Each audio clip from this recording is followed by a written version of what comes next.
Bismillahirrahmanirrahim. Assalamualaikum warahmatullahi wabarakatuh. Kaum muslimin muslimat dimanapun Anda berada, ikutilah, simaklah channel Densus 26 TV ini yang selalu menyiarkan ceramah-ceramah agama. Dengan adanya video dakwah yang saya upload di channel dakwah Densus 26 TV ini, semoga bermanfaat untuk kehidupan Anda dunia dan akhirat. Jangan lupa untuk klik like, jempol ke atas diklik. Yang belum subscribe, silakan di subscribe, tulisan subscribe diklik, kemudian klik lonceng notifikasinya agar Anda terus bisa mengikuti video-video terbaru dari channel dakwah Densus 26 TV ini, agar Anda bisa mengikuti video-video terbaru dari konten dakwah ini, dan share, bagikan link ini ke teman-teman Anda agar bisa manfaat untuk umat seluruh alam. Terima kasih Anda telah nonton sampai selesai. Semoga Anda dapat manfaat barokah hidup dunia dan akhirat. Selamat menyimak kajian ini. Wassalamualaikum warahmatullahi wabarakatuh.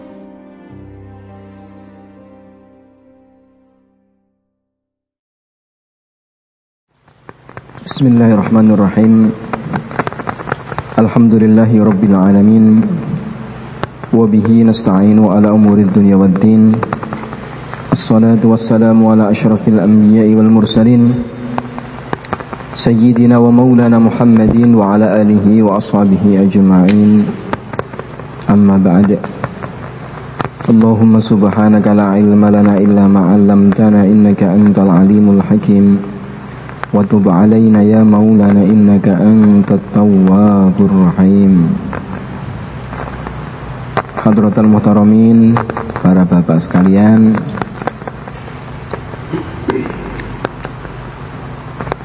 peserta taklim yang dirahmati Allah Azza wa Jalla. Alhamdulillah, kita bersyukur kepada Allah Subhanahu wa Ta'ala, sampai detik ini Allah limpahkan berbagai macam kenikmatan, nikmat terbesar, nikmatul iman dan Islam. Semoga nikmat Islam, iman ini Allah kekalkan sampai husnul khatimah. Allahumma amin. Salawat dan salam semoga terlimpah kehadirat Kanjeng Rasulullah sallallahu alaihi wasallam. Semoga kita semua dapat syafaatnya di yaumil qiyamah nanti. Amin. Alhamdulillah, di kesempatan kali ini Allah izinkan kita untuk bertatap muka kembali, untuk berbincang kembali,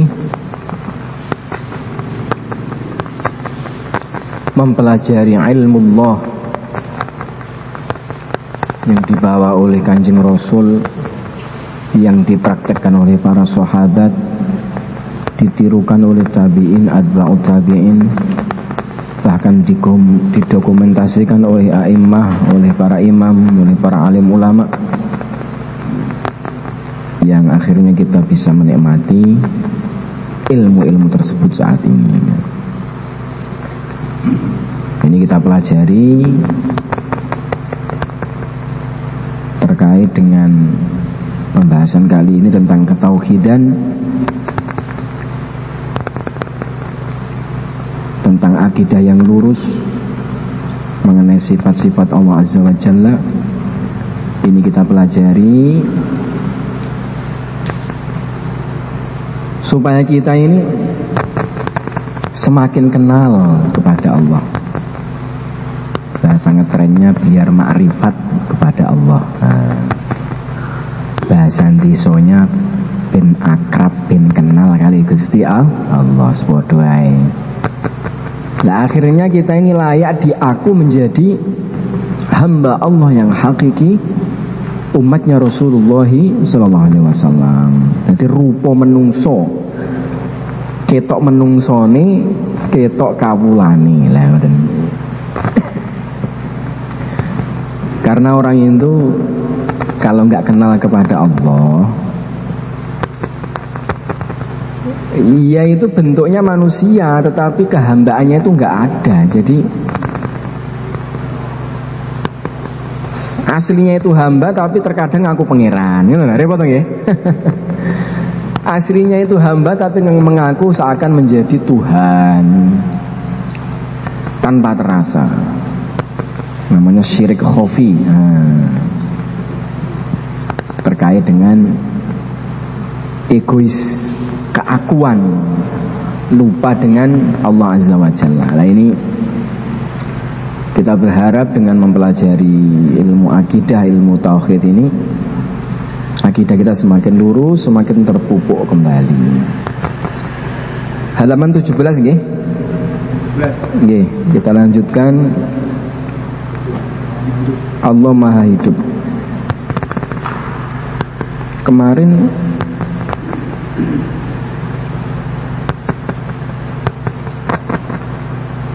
saya pas nggak bawa kitab, masih ingat Pak?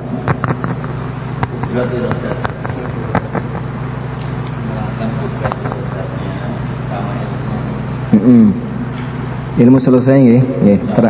Nggih, sekarang menginjak ke bab Allah Maha Hidup nih. Allah Maha Hidup. Wajib bagi Allah mempunyai sifat hayat, Maha Hidup. Sifat ini yang membenarkan bahwa Allah mempunyai sifat ilmu, qudrat, iradat, sama, basor, kalam. Jadi Allah itu di depan disampaikan bahwa Allah memiliki sifat qudrah, iradah, ilmu, sama, basor, kalam. Zat yang memiliki sifat seperti ini pastilah hidup. Nah, gitu. Jadi sifat hidup ini adalah sebuah sifat yang membenarkan zat yang hidup itu memiliki berbagai macam sifat, diantaranya adalah sifat qudrah, iradah, ilmu, sama, basor, kalam.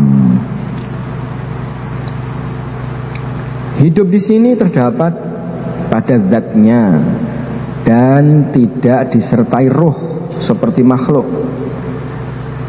Lawan dari sifat ini adalah maut, yaitu mati. Rasa kantuk dan tidur tidak akan menyentuh Allah.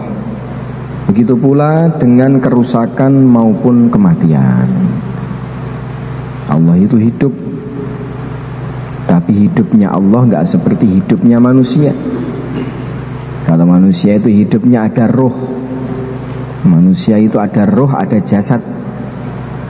Allah ini hidupnya tanpa roh, berjasad tanpa jasad. Karena jasad untuk manusia. Ya terus Allah itu zat. Zat apa? Kalau yang kita ketahui namanya zat, ya ada zat padat, zat cair, zat gas. Ngerti nggih? Begitu kurang lebih. Lah roh, jin, malaikat itu zat apa itu? Nanti ada yang kasat mata, yang tidak kasat mata. Makanya ada jisim kasar, ada jisim halus. Ada zat kasar, ada zat halus. Lah itu jenis zat halus. Roh, jin, malaikat, setan, itu halus. Pada hakikatnya jin itu ketika berbentuk aslinya itu manusia nggak dapat melihat. Tapi ketika dia sudah berwujud menjadi sebuah perwujudan, jadi ular, atau jadi asap, atau jadi api, atau jadi apa itu anak kecil namanya tuyul, orang wanita yang bolong katanya apa sunder bolong, itu sudah berbentuk, itu sudah berbentuk. Aslinya nggak begitu, melalui proses panjang akhirnya itu jadi seperti itu, ada tirakatnya di alam mereka. Wallahu alam, katanya begitu. Malaikat terbuat dari cahaya,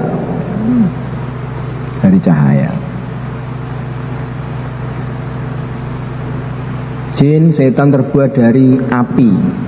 Kalau ada api nih, berarti kan api, ada kilatan itu, yang bagian pucuk yang lep, nah itu.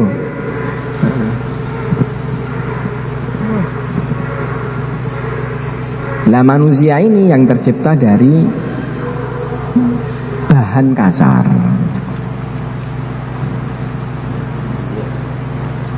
Zat-zat yang tadi disebutkan itu makhluk. Allah nggak seperti itu. Nah, ngerti lagi. Allah nggak seperti itu. Jadi jangan dibayangkan Allah itu berupa cahaya, bukan. Allah itu sinar, salah. Allah itu apa roh terus gentayangan. Mboten. Zaman riyen nanti ningali namine Casper, cek ciling Pak, kula kasih eling. Casper kan apa wi? Makhluk kecil kayak tuyul sing bisa masuk ke mana dimensi apa saja gitu toh. Awas. Apa Allah kayak itu ya? Enggak, enak aja. Wa ma khatara bi banika wallahu bi khilafi. Apapun yang terlintas di hati kamu, di perasaan kamu, di akal kamu, Allah enggak seperti itu. Ya nih Pak. Masa kok Allah enggak iso dibayang nih piye? Setiap perkara yang ada kan harusnya itu bisa dibayangkan, bisa dipegang, bisa dilihat. Ya ini namanya ngeklaim yang enggak pasti berlebihan seperti itu. Kita kalau makan banyak, minum banyak, dut kentut. Ayo coba pegang, mana itu kentut? Bau Pak. Oh itu bau kentut, bukan zatnya kentut.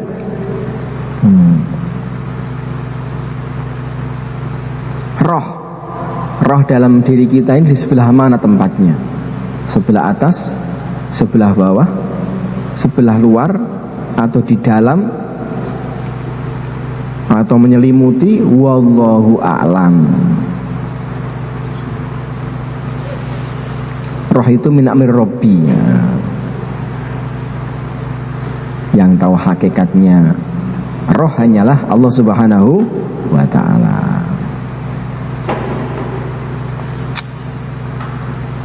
Hidupnya Allah itu tanpa roh.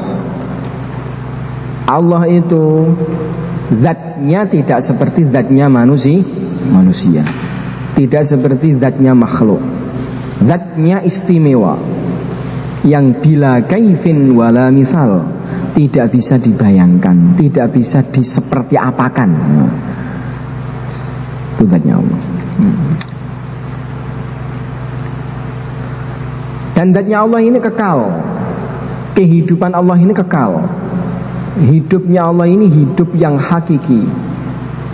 Sebagaimana Allah itu wujudnya qidam, awal tanpa permulaan, Allah ini pun kehidupannya itu akhir tanpa ada akhiran. Baqo, berterusan adanya, tidak menemukan kematian.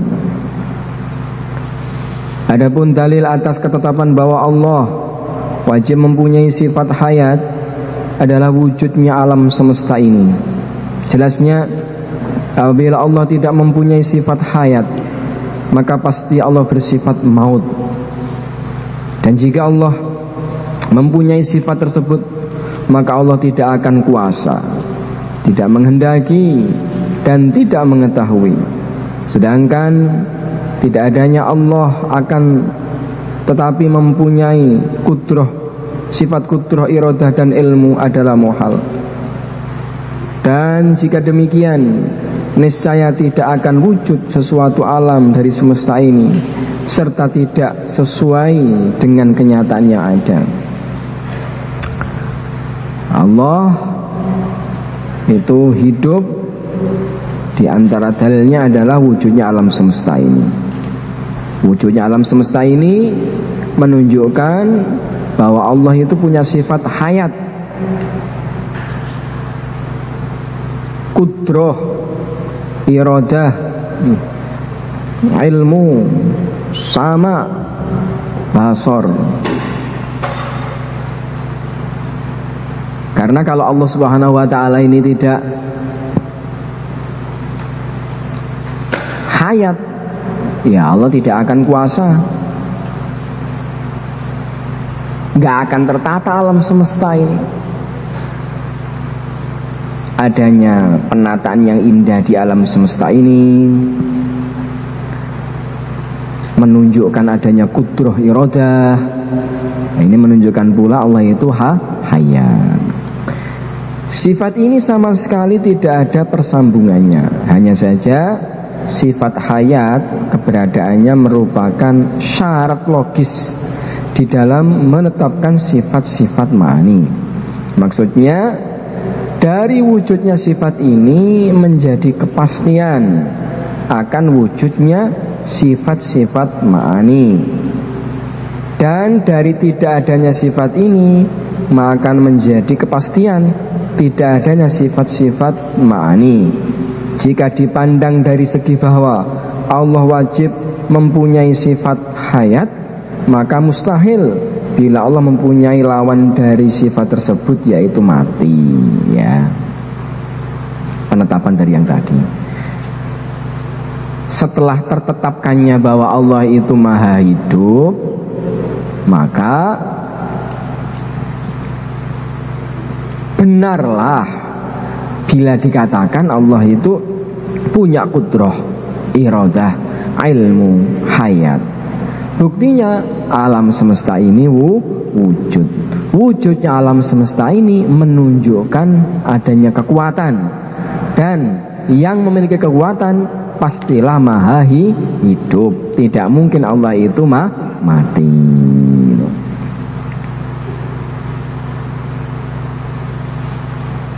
Suatu hari Nabi Musa nanya, itu bagaimana ya Allah engkau mengatur makhlukmu? Nabi Musa disuruh untuk megang botol yang ada airnya, pegang, jangan sampai jatuh. Satu hari, dua hari kuat, kelamaan tar, jatuh, pecah. Ya seperti itulah hai Musa, kalau aku sampai lengah sedikit saja ngurusi makhlukku akan hancur. La ta'khuduhu sinatu wala naum. Ngantuk pun tidak, tidur pun tidak. Itulah Allah Subhanahu wa ta'ala.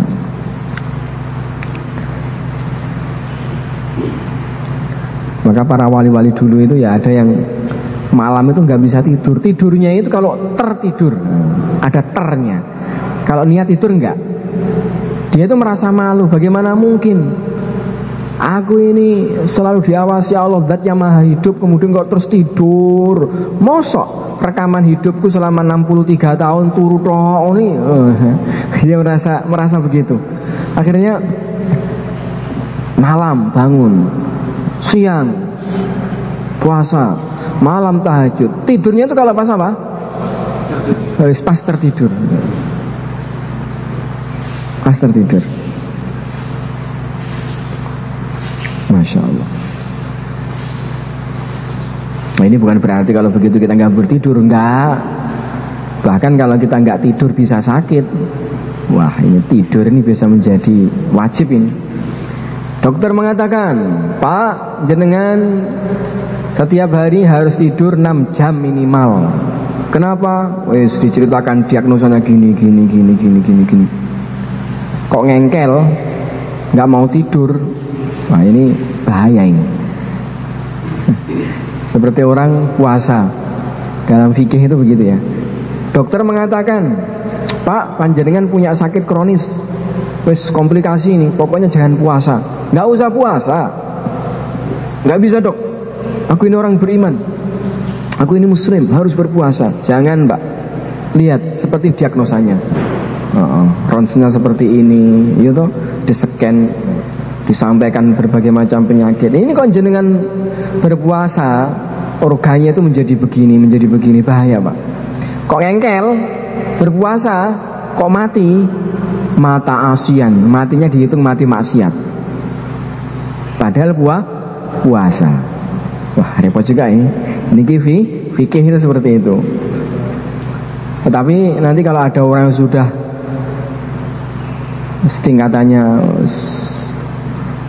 tingkatannya kelihatan surga, kelihatan neraka, kemudian pokoknya harus puasa ya wis sembuh lah. Tapi ketika di dalam kondisi ikhtiar, ketika ada hal yang membahayakan, seharusnya menjaga diri ya, semacam itu. La ta'khudhuhu sinatu wala naum. Hikmah yang bisa kita ambil dari sifat hayat ini apa? Bahwa kehidupan kita ini pun ada yang menghidupi, ada yang menghidupkan, yaitu Allah. Allah itu maha hidup, hidupnya selama-lamanya, tidak menemukan kematian. Maka bersyukurlah kalau kita ini selalu dekat dengan Zat yang maha hidup, maka kita akan selalu sejahtera dimanapun kita berada. Bahkan walaupun kita mati nanti di alam kubur, di alam barzah, di akhirat, tetap kematian kita pun bersama Zat yang maha hidup, tetap aman saja. La ilaha illallah. Nih, coba dua dulu, tekrar sebelum dilanjutkan. Bab hayat.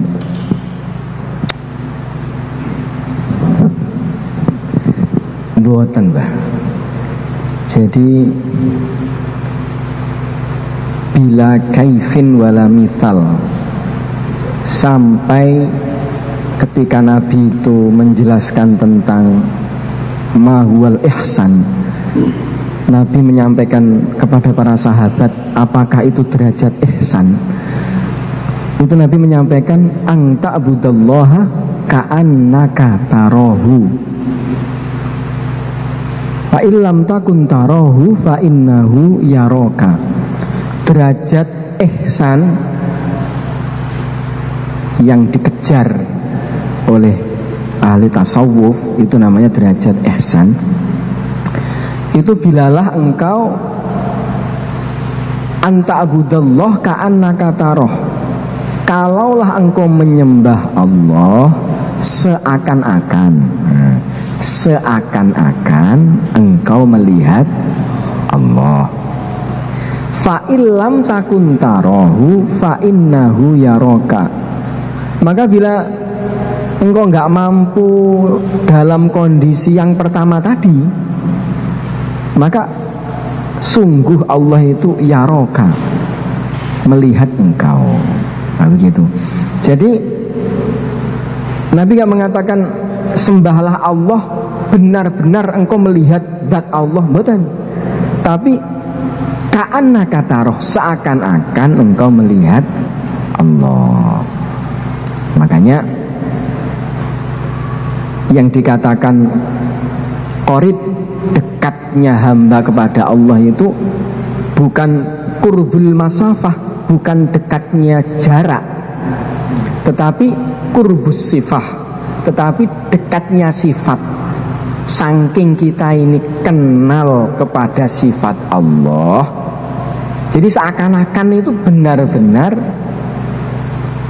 dekat, seakan-akan itu benar-benar merasa dilihat Allah, merasa diperhatikan Allah, merasa gerak-gerik kita ini dikontrol Allah, gerak-gerik kita ini digerakkan oleh Allah. La haula wala quwata illa billah. Sehingga dikatakan ahlullah, ahli ini Gusti Allah.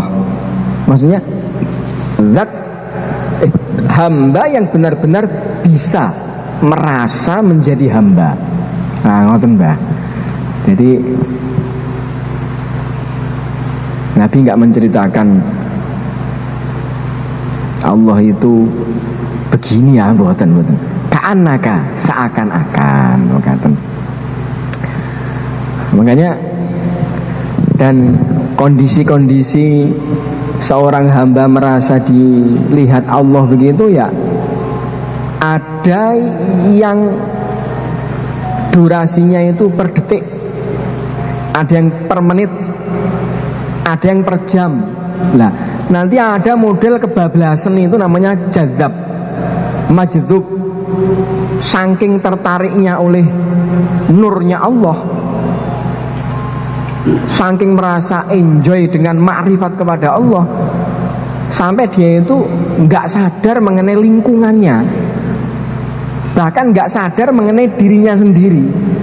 Sadarnya pokoknya aku ini ngadep Gusti Allah, versi saya, versi makrifatku. Terus bukan hanya memasukkan kaki ke dalam kolam, tapi sudah beleng, udah masuk ke dasar kolam, hap udah air semua, udah lupa diri, lupa siapa, pokoknya air cok pokoknya. Nah, dia sudah tenggelam dalam ma'rifatullah. Bahasanya orang tasawuf begitu, apa? Tenggelam dalam ma'rifatullah. Man arafa nafsahu arafa rabbahu.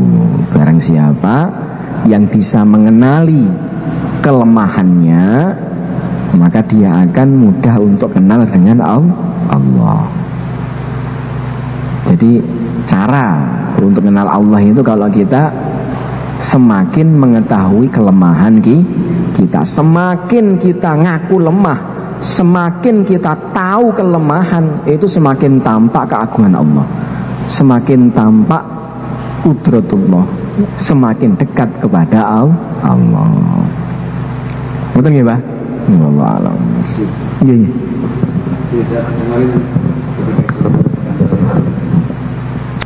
Kalau yang menyampaikan, menyebutkan kitab biasanya benar, nah gitu. Jadi begini,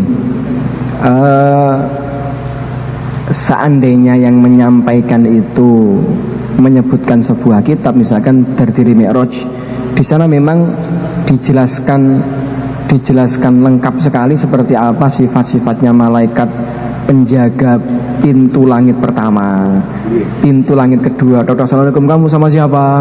Seperti itu kan ya.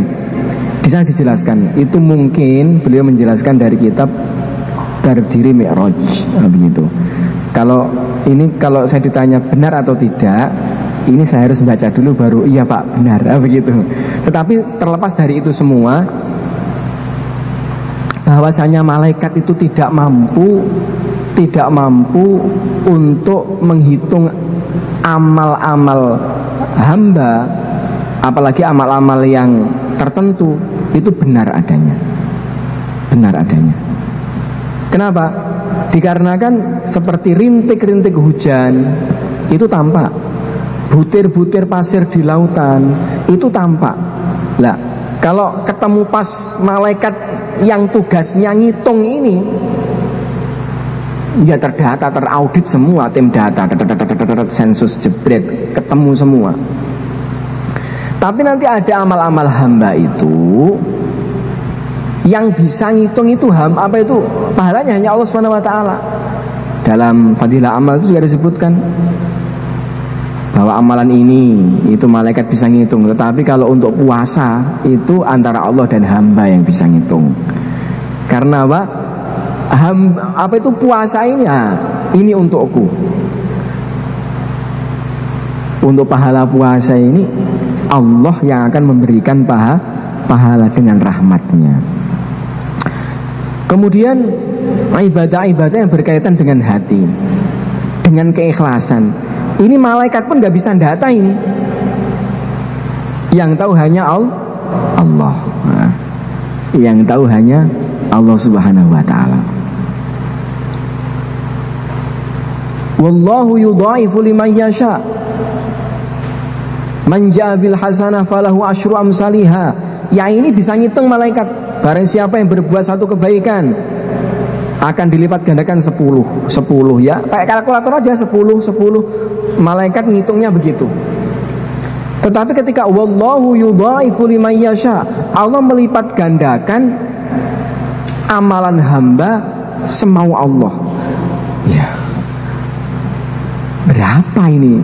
Kepada Allah melipat gandakan amalan untuk hamba yang dikehendaki Allah itu, terus tadhaif, kelipatannya itu berapa? Wis terserah Allah. Wis terserah Allah. Lah, yang seperti ini malaikat angkat tangan ini, nggak mampu yang seperti ini. Makanya dari banyak cerita yang tadi itu, dan malaikat itu kan di sistem kayak aplikasi begitu. Pokoknya antum bagian tulis kebaikan, ya kebaikan aja, kebaikan. Sehingga diceritakan ada sebuah kisah, ada seorang yang pendosa. Ada seorang pendosa, dia itu membunuh 99 orang ulama, kiai. Bahkan sampai tanya ke terakhir, gimana aku ini bisa dapat ampunan? Enggak dapat, dibunuh sekali sampai 100. Akhirnya dapat ketemu seseorang, oh ya ada caranya untuk kamu bertobat. Bagaimana? Hijrahlah dari tempat kamu yang di situ potensi berbuat keburukan ke tempat yang di situ potensi berbuat kebaikan. Oke. Maka dia hijrah. Lah, di tengah perjalanan mati. Orang ini apa? Mati. Akhirnya malaikat perayaan. Malaikat yang penulis kebaikan, ya ini surga ini. Udah niat bagus kok. Kemudian yang bagian menulis kecil kan enggak, dia masih belum sampai ke tempat yang baik kok. Geger engkel-engkelan. Nah, akhirnya ada malaikat yang bagian hakim, yang bagian tempelnya, ya enak juga ya dia. Dalam kitab Duratun Nasihin. Apa-apa gitu loh. Coba dihitung jarak antara mati dia itu ke tempat kebaikan yang akan dituju dan ke tempat kejelekan yang dia tinggalkan, lebih dekat mana? Ternyata lebih dekat kepada tempat yang akan dituju. Jaraknya cuma 1 jengkal saja. Gara-gara ini masuk surga. Nah, yang jadi alam takun ardullahi wasi'ah. Jadi hikmah-hikmah semacam itu Allah yang tahu. Bahkan nanti di akhirat ketika di mizan orang ditimbang, ternyata timbangannya itu menuju ke arah kejelekan. Nah, kemudian Nabi panggil, ini kertas, taruh di tempat kebaikan. Jebret, tahu-tahu jomplang. Ternyata apa itu? Sebuah sholawat.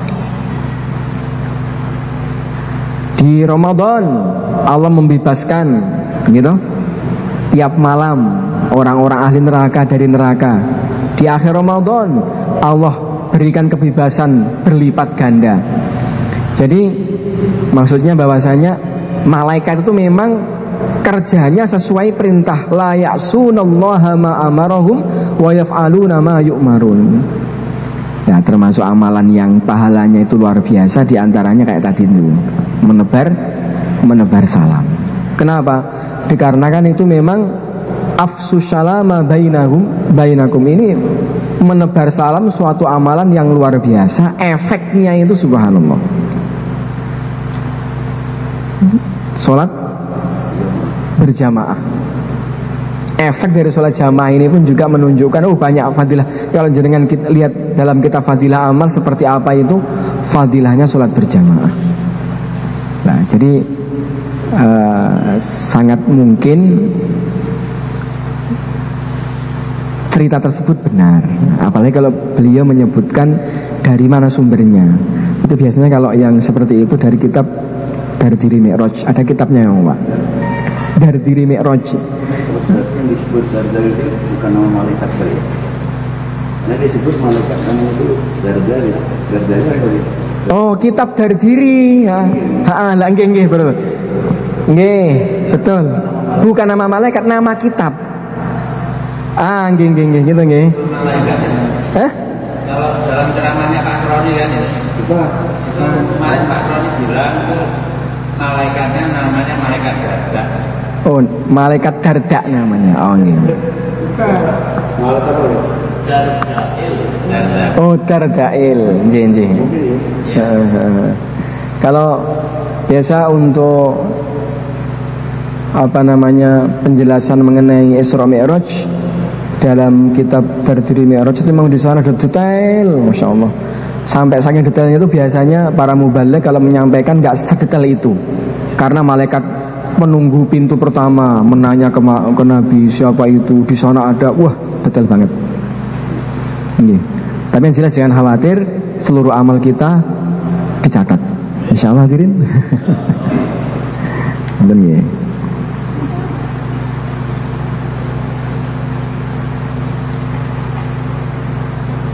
Allah maha mendengar dan maha melihat. Izin satu kita. Izin yang pertama tadi bahwa manusia ini terdiri dari jasad dan roh. Kemudian kalau roh halus itu boleh tidak berjasad, seperti jin, setan, malaikat itu tidak berjasad. Jisim mereka tuh ya berzat, tapi zatnya halus. Kayak apanya itu nggak tahu mbak, ya repot enggak. Ya. Tapi ada bahan dasarnya mereka itu. Bahan dasar manusia dari tanah, bahan dasar jin setan dari jilatan api, bahan dasar malaikat dari cahaya. Ini berarti ya berjisim, cuma jisimnya halus. Halusnya seperti apa? Nggak tahu ini. Wah, repot. Nggak tahu nggak apa ya Pak ya? Nggak apa-apa, pokoknya kita sholat nah gitu. Yang wajib kita imani bahwa alam gaib itu ada, hal-hal gaib semacam itu ada. Kenapa kita yakini? Karena disebutkan dalam Al-Quran, begitu.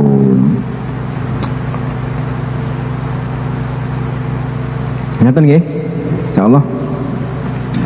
Lanjut ke bahasa Arab atau ini? Allah mendengar dan menjadi. Ini kayaknya ini yang mau puasa ini semangat. Oh ya, oke deh. Allah maha mendengar dan melihat. Wajib bagi Allah mempunyai sifat sama dan basor, maha mendengar dan melihat. Kedua sifat ini adalah sifat yang dahulu, wujudnya itu awal tanpa permulaan ya, dan yang menetap pada zat Allah. Dengan kedua sifat ini maka akan menjadi jelas, terbuka semua yang wujud, baik terbentuk zat berupa suara, warna, dan lain sebagainya.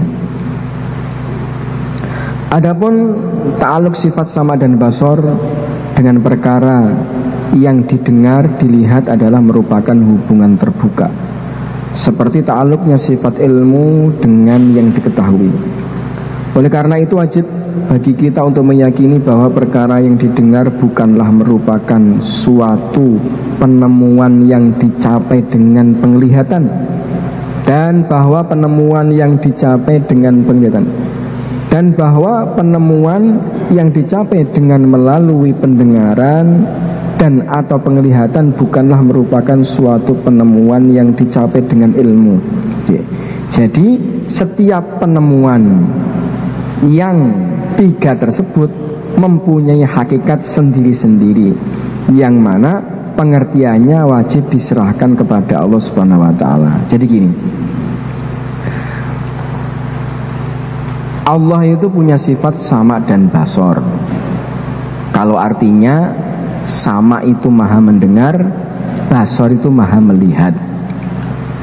Mulai awal perlu kita pahami bahwa mendengarnya Allah tidak seperti mendengarnya makhluk. Kita ini mendengarkan suara berjarak, jaraknya harus tepat. Suaranya harus kenceng, frekuensinya tertentu, jaraknya tertentu, dan alat mendengarnya ini sehat. Dan yang kita dengar hanya suara. Dan yang bisa kita pahami dari suara itu dalam kapasitas hitungan tertentu. 1 orang, 2 orang ngomong, 3 orang, 4 orang udah bingung. Ini ngomong nggak bisa paham. Mendengarnya Allah nggak seperti itu. Allah mendengar tidak menggunakan alat. Allah mendengar tidak butuh jarak. Yang didengar bukan hanya suara, tetapi seluruh perkara yang wujud itu didengar. Ini suara. Mejanya ini didengar oleh Allah. Benda padat, benda cair, benda gas, hidup, mati, bersuara, nggak bersuara, itu semua didengar oleh Allah. Jadi sangat beda dengan manusia, beda. Allah Maha melihat. Yang dilihat Allah itu bukan hanya benda, bahkan suara pun juga dilihat oleh Allah. Loh, suara itu perkara yang wujud. Segala perkara yang wujud, apapun itu dilihat oleh Allah. Jadi Allah melihat tembok, melihat bumi, melihat langit, melihat malaikat, melihat manusia, melihat suara hati.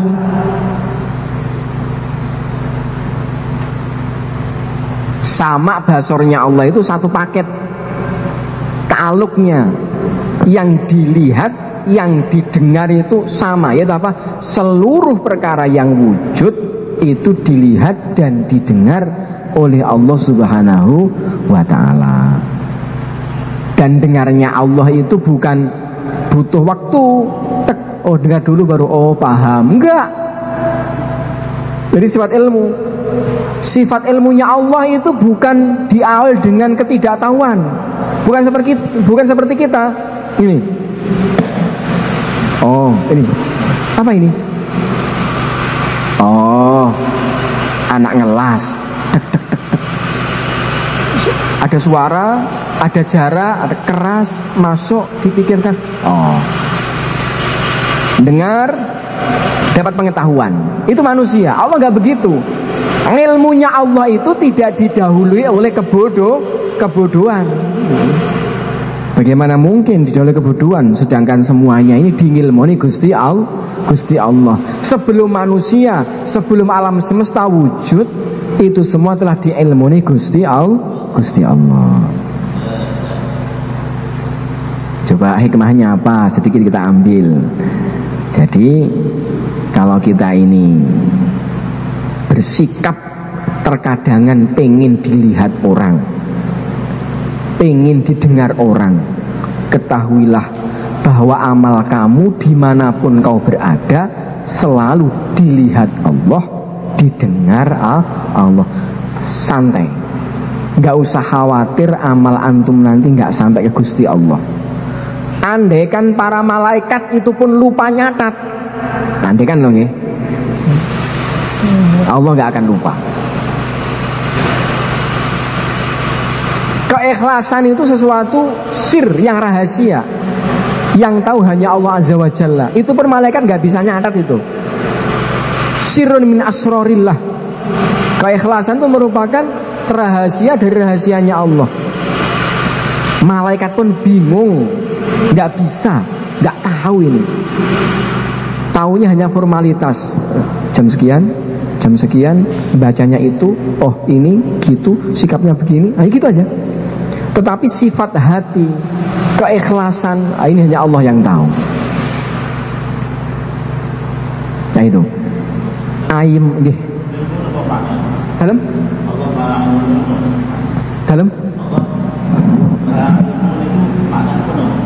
Allah ilmu alim, Sami basir alim. Allah ilmu mengetahui, ya.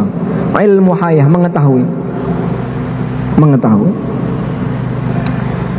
Makanya para wali niku merasa ayem kali Gusti Allah itu dikarenakan walaupun dia di pojok ruangan sendirian megang tasbih, atau kalau perlu hanya nempel gini diam. Loh, tapi sing ibadah nih hanya nempel di pojok ruangan atau di tepi sungai, hanya melihat gemercikan air, kayaknya hanya mancing, kayak mancing. Tetapi hatinya itu penuh ma'rifatullah. Wis Masya Allah. Ini air yang gerakkan Allah, ini ikan yang menghidupi Gusti Allah, aku di sini yang gerakkan Gusti Allah, angin berhembus yang menghembuskan Gusti Allah, jagat raya diatur Gusti Allah, aku nggak ikut ngatur pun ternyata alam semesta tetap berjalan seperti apa adanya. Alangkah hebatnya Engkau ya Allah. Terus hatinya tuh kayaknya diam, tetapi hatinya tuh tafakur terus, merasa dilihat Allah. Lah ini wali. Dia untuk beramal tidak butuh pengakuan makhluk. Yang penting Allah tahu apa yang dia rasakan. Allah mencatat, malaikat mencatat, Allah tahu apa yang dia amalkan. Akrab karo Gusti Allah, sehingga ya la khaufun alaihim wa lahum yahzanun. Dan seharusnya kita sebagai orang beriman itu hal-hal semacam itu harus pernah kita lalui. Berapa detik pun, berapa jam pun, kita merasa enjoy dengan bersendirian. Bahkan nanti sampai tingkatan kumpul dengan orang tetapi hatinya itu klik kali Gusti Allah. HP loh Pak, HP ini walaupun di namanya Telkomsel nih, itu walaupun dicampur dengan HP ya tetap aja Telkomsel tidak akan ke yang lainnya. Nah kita ini walaupun kumpul dengan orang apapun, bagaimanapun, tetap hati kita kepada Allah. Seperti ini iman.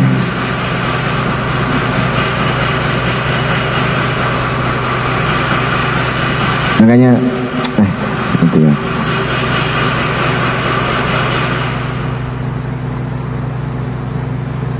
Gitu loh, Al-Ghazali nyuruh santrinya nyembelih ayam, ayo ayam disembelih, cari tempat yang di situ nggak ada orang yang tahu. Semua santri datang bawa ayam mati semua. Satu anak yang nggak mati ayamnya. Loh kamu kok ayamnya nggak disembelih? Ngapunten guru, saya tuh mencari tempat yang di situ tidak ada yang lihat, nggak bisa. Loh mosok nggak bisa? Ini lo mati semua. Kok kamu nggak bisa gimana? Antum di mana? Oh kolong jembatan. Kamu di mana? Di kamar. Kamu di mana? Di hutan. Bisa ini. Kok kamu nggak bisa? Oh saya ini kemana-mana tuh merasa dilihat Gusti Allah ya. Santri teladan. La ilaha illallah. Yang lainnya itu nggak sampai ke sana pikirannya, tapi santri ini paham. Kemana aku harus mencari tempat yang di situ nggak bisa dilihat oleh siapa-siapa? Bukankah Allah selalu Sami, selalu apa? Basir, maha melihat, maha mendengar, mengetahui. Nggak isos, nggak jalan nih guru. Pangapunten, ini bukan bangkang guru, tapi mboten saged lek perintah ngoten niku. La ilaha illallah. Makanya dalam dakwah itu disuruh ngulang-ulang Allah Sami, Allah Basir, Allah Alim. Lah niki menjadikan orang itu kenal karo Gusti Allah, menjadi makrifat kepada Allah, menjadi dekat kepada Allah. Kedekatannya itu sungguh-sungguh begitu. Nah ini kalau benar-benar nempel, ya orang itu gampang takwa jadinya. Diajak berbuat negatif nggak berani. Itu loh kemarin yang tak ceritakan Sayyidina Umar. Sayyidina Umar keliling, ada satu keluarga yang di situ terjadi perbincangan. Ibunya ngomong sama anaknya, "Dok, itu susunya campur sama air aja, biar tambah banyak, nanti kalau dijual laba kita tambah banyak untungnya. Oh enggak berani Bu, enggak. Yang seperti ini penipuan. Oleh Sayyidina Umar enggak boleh dilarang, kita bisa dimarahi Sayyidina Umar. Kata ibunya, enggak, Umar enggak tahu. Padahal Umar di luar, Umar di samping rumah dengarkan perbincangan itu. Sayyidina Umar itu sukanya itu jauhlah begitu keliling ngontrol seperti apa rakyatnya. Kok indah ini mudzakarah ini? Enggak berani Bu, dimarahi Umar nanti. Enggak Umar enggak tahu. Ya Bu, mungkin Umar enggak tahu, tapi Allah tahu. Repot ini. Ditandai oleh Sayyidina Umar, jebret. Besok dilamar anaknya. Anaknya dilamar. Ini menunjukkan anak yang solihah. Ibunya ngajak curang dalam berdagang, anaknya menunjukkan kema'rifatannya kepada Allah. Memang Umar nggak ngelihat kita, nggak marah mungkin Bu, nggak marahi kita, tapi Allah keren kalau bisa gitu. Gini. Saya belum bahas itu dulu ya, karena begini, namanya tasawur, dan dalam Basul Masail ada istilah tasawur. Suatu permasalahan ketika mau dibahas, itu tasawurnya, gambaran itu harus benar-benar jelas, nanti baru dilihat dari sisi mananya itu kena gitu. Sekarang tak contohkan aja yang di kita gitu nih. Misalkan saya mau umroh, saya umroh itu dihantarkan travel, masnya ini, mas siapa mas? Mas Lili, saya mau ikut travel panjenengan. Berapa mas? 30 Ustaz. Oke, 30. Pak Mustafa, saya mau umroh. Gimana Pak? Ya enggak apa Ustaz. Maksudnya saya tolong dipinjamin duit. Oke Ustaz, berapa? 30. Oke. Ustaz, tapi nanti bayar 35 loh ya. Tak talangi dulu. 30 tak talangi dulu. Nanti jenengan bayar ke saya enggak apa-apa. Tetapi jumlahnya nanti bayarnya 35 Ustaz. Ini riba kalau seperti ini. Jadi maknanya saya hutang sama Pak Mustafa, hutangnya 30 juta, untuk apapun terserah saya. Terkait hal ini adalah untuk umroh. Nah, tapi ketika nanti Pak Mustafa mensyaratkan saya harus bayar 35, berarti ada lebihan 5 juta. Kullu qardin jara naf'an fahuwa riba. Di sini yang nggak boleh. Yang boleh seperti ini. Ya Ustaz, dibiarkan 30, dan nanti gimana? Ya bayarnya nanti ya 3 kali nggak apa Ustaz, 10 juta 3 kali. Oh oke. Terus berapa? Ya 30 lah Ustaz. Kan sampean hutang 30, dibayar 30. Ya wes, nggak apa-apa kalau begitu. Itu namanya saya hutang untuk umroh 30 juta, saya bayar 30 juta titik. Yang seperti itu nggak apa-apa. Saya belum bahas itu loh guys. Saya bahas yang tasawur, gambarannya tampak begitu. Karena untuk travel umrah itu katanya sih banyak macam ya mas, banyak model itu. Dan itu nanti kalau di tengah travel umroh yang model mana itu biasanya nanti kita digambarkan deskripsinya, nanti kita sampaikan. Zaid ingin umroh, termasuk akad apakah? Akad di atas boleh atau tidak, begitu nanti. Ya nanti itu masuknya dalam akad Pak, dalam apa namanya? Dalam akad ijab kabulnya. Ustadz, jenengan mau umroh dengan harga sekian, yang berangkatkan kamu. Iya, mau. Kalau hanya begini selesai masalah. Ini, makanya nanti dilihat. Jadi tanyakan bio ini ya, ditawanan maksudnya itu. Okay. Sama ditawani sama yang memberangkatkan. Okay. Ya nanti dilihat dulu apa itu brosurnya. Tetap nggih Pak, untuk masail kita harus hati-hati. Dinaikkan. Mboten napa-napa. Mengki lek enten napa deskripsinya Mas? Bisa dibuatkan gambaran permasalahan. Mungkin Pak Arif Pak Arif ingin seperti itu aja nanti. Bagus sekali. Wa idza dzukirallahu wajilat qulubuhum wa idza tuliyat 'alaihim ayatuhum zadatuhum imana. Jadi tanda orang yang beriman itu orang yang wa'alallahi falyatawakkal. Itu ketika dzukirallahu wajilat qulubuhum, ketika nama Allah disebut itu hatinya bergetar. Bergetarnya hati ini dikarenakan kefahaman dia akan Allah, dikarenakan kenalnya dia kepada Allah gitu loh. Seorang bawahan, oke lah, tak contohkan. Seorang bawahan melakukan sebuah kesalahan, misalkan sedang melakukan kesalahan. Kemudian atasannya yang dia kenal, baik orangnya, tegas orangnya, disiplin orangnya, garang orangnya, terus pokoknya segala kebaikan, kejelekan, kelembutan, kekerasannya itu tahu misalkan, akan itu dia karena akrab misalkan gitu. Terus ada seseorang anak buah yang berbuat kesalahan ketika itu. Terus saya ngomong, Kang, ada Pak Fulan. Apa? Ada Pak Fulan. Saya sebutkan nama siapa? Atasannya. Itu udah bergetar hatinya, penuh ketakutan, penuh Masya Allah. Oke, tadi kalau dia berbuat kesalahan, sekarang dia berbuat ketaatan.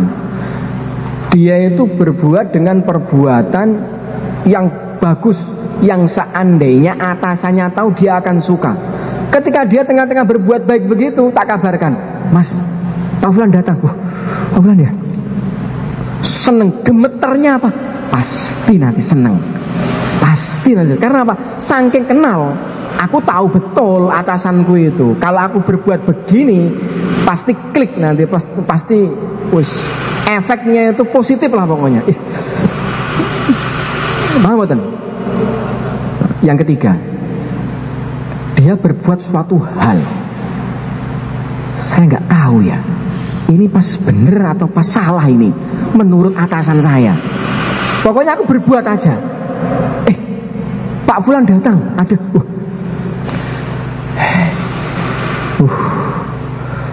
Bener salah ya, semoga benar. Tapi lah salah gimana? Salah ya bener. Begitu. Paham ya? Lah ini kepada makhluk begitu. Lah orang itu kalau sudah kenal Allah itu maha sami, maha basir, maha alim, punya kudrah, punya iradah, arhamur rahimin, jabar, kohar juga, pengasih, penyayang, tapi juga maha menghancurkan, maha bijaksana, maha perkasa. Akhirnya juga penuh hati dengan gitu. Lah ini nanti tipe orang imannya itu bagaimana? Kalau tipenya itu orang yang selalu mengkedepankan sifat kerasnya Allah, akhirnya ya setiap mendengar nama Allah itu takut. Nanti kalau dia itu yang dikedepankan itu sifat belas kasihnya Allah itu, ketika disebut nama Allah, karo Gusti Allah, enjoy ya gitu. Nah itu nanti mengikut suasana hati seorang hamba. Tetapi paling tidak seorang hamba yang hakiki itu ketika disebutkan nama Allah, maka hatinya itu klik, ada nostalgia kemakrifatan, ayem. Ketika susah disebutkan adalah Pak, semua takdirnya Allah. Iya sebagaimanapun kabeh diatur Gusti Allah. Ayam. Nah seperti itu. Ketika dia senang, terlampau senang, aja teman-teman senengi biasa bro. Semua datang dari Allah. Oh iya ya, gak boleh terlalu nanti sombong. Jadi artinya selalu dalam keadaan aman.